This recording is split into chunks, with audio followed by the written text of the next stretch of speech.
লেগেছে রে লেগেছে, রক্তে আগুন লেগেছে, এবার প্রবাসীদের রক্তে আগুন লেগে গিয়েছে। হাসনাত আব্দুল্লাহ প্রবাসীদেরকে নিয়ে তুচ্ছ তাচ্ছিল্য করে কথা বলতেছে।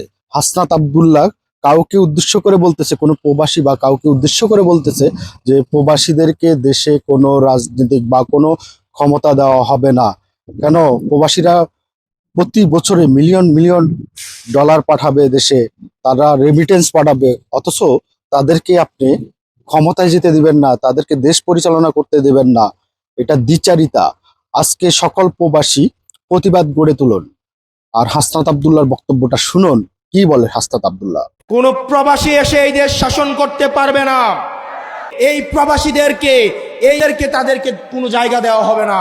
এই তরুণ প্রজন্ম হাসিনার এই যে কামাল পেট্রোলকে 2 টাকার দাম দেয় নাই।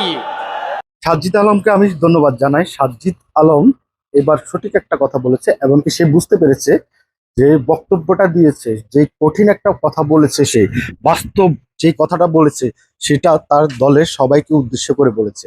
কারণ তার দলটা তো হঠাৎ করে আসা, এবং কি তারা এখনো বুঝতে পারতেছে না। বেশি লাফালাফি করলে সাজ্জিদ আলম যেটা বলতেছে সেটাই হবে, এবং কি নির্বাচনে ভোটের সংখ্যা বাড়বে না, বরঞ্চ কমবে। ধন্যবাদ সাজ্জিদ আলম, আপনি বোঝার জন্য। আপনাকে এখন থেকে আমি মূল্যায়ন করব। যত দ্রুত যাদের পাখনা গজায় তত দ্রুত তাদের পাখনা ভেঙে যায়।